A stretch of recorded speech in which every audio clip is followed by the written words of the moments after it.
যা কাজ আমাদের গুছিয়ে দিতে হবে। তাহলে আমরা সবই দিচ্ছি, তার সত্ত্বেও কিন্তু আমরা মানসিকভাবে টর্চার হচ্ছি, প্লাস আমাদের কোনো সামাজিক সুরক্ষা নেই। সরকারি স্বীকৃতি ও ন্যূনতম বেতনের দাবিতে বুধবার মিনাখা বাসন্তী হাইওয়ে অবরোধ করে বিক্ষোভ আশা কর্মীদের। সরকারি স্বীকৃতি সহ একাধিক দাবি নিয়ে বুধবার মিনাখায় বাসন্তী হাইওয়ে অবরোধ করে বিক্ষোভ দেখালেন আশা কর্মীরা। এই বিক্ষোভকে ঘিরে কিছু সময়ের জন্য গুরুত্বপূর্ণ ওই সড়কে যান চলাচল ব্যাহত হয়। আশা কর্মীদের দাবি, দীর্ঘদিন ধরে স্বাস্থ্য পরিষেবার গুরুত্বপূর্ণ কাজের সঙ্গে যুক্ত থাকলেও এখনো তাদের সরকারি স্বীকৃতি দেওয়া হয়নি। 23 ডিসেম্বর থেকে আমরা কর্মবিরতি শুরু করেছি। আজকে 9 দিন হচ্ছে আমরা কর্মবিরতির মধ্যে আছি। আমাদের যারা উপরে আছেন, নেতৃত্বে যারা আছেন, তারা আমাদের সাথে কোনো আলোচনা করছেন না, কোনো কিছু কথা বলছেন না। তাই আমরা আজকে বাধ্য হয়েছি এই বিডিও অফিসের সামনে দাঁড়িয়ে পথ অবরোধ করতে। দাবি আছে ন্যূনতম 15,000 টাকা বেতন দিতে হবে। যে ভাগে ভাগে ইনসেন্টিভের যে টাকাগুলো আমাদের বাকি আছে, 4 মাস বাকি আছে, সে টাকাটা আমাদের অবিলম্বে একসাথে দিতে হবে।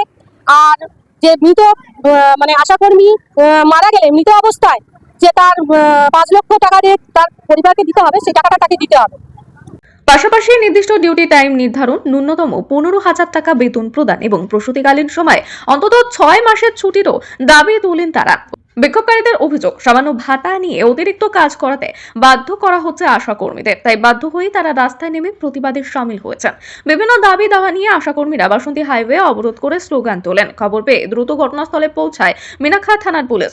পুলিশের তৎপরতায় পরিস্থিতি নিয়ন্ত্রণে আসে এবং পরে যান চলাচল স্বাভাবিক হয়। আমরা 7 সাল থেকে কাজে ঢুকেছি।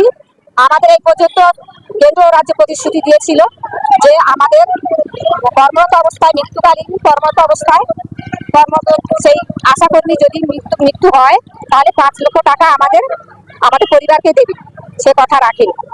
ন্যূনতম 15,000 টাকা বেতন আমরা দাবি রেখেছিলাম, বলেছিল যে হ্যাঁ আমরা ভেবে দেখবো, সেটাও কোনো কিছু ভাবেনি। তারপরে আমাদের যে 4 মাসের ইনসেন্টিভ, সেটা অনিয়মিতভাবে 4 থেকে 5 বছর কন্টিনিউ চলছে। যখন আমরা একটু আন্দোলন করি তখন আমাদের 1 মাসের করে দেয়। এই যে 3 থেকে 4 মাসের যে টাকা যে বাকি থাকে, সেটা একসঙ্গে দেওয়ার মানসিকতাই নেই। এটা কন্টিনিউ 3-4 বছর চলতেই থাকছে। এই 4 মাসের আমরা কোনো ইনসেন্টিভ পাই, তাহলে আমাদেরও তো পেট আছে, আমাদেরও তো বাচ্চা কাচ্চা আছে, তাদের মানুষ করা, পড়াশোনা, আবার অসুখ বিসুখ এইসবও তো আছে। তাহলে আমরা পেটে যদি না দিতে পারি, তাহলে আমরা কাজ করবো কি করে? তারপরেও ঊর্ধ্বতন কর্তৃপক্ষের আমাদের উপর প্রচুর প্রেসার, যে সমস্ত ফিল্ড লেভেলের যা কাজ আমাদের গুছিয়ে দিতে হবে। তাহলে আমরা সবই দিচ্ছি, তার সত্ত্বেও কিন্তু আমরা মানসিকভাবে টর্চার হচ্ছি, প্লাস আমাদের কোনো সামাজিক সুরক্ষা নেই, আমাদের কোনো সম্মান নেই। এর মতো অবস্থায় চলতেই থাকছি। এটা আমরা আর মানছি না। আপনারা কি ভিডিওকে ডেপুটেশন দিয়েছেন? হ্যাঁ, দিয়েছি। ভিডিও কি জানালেন?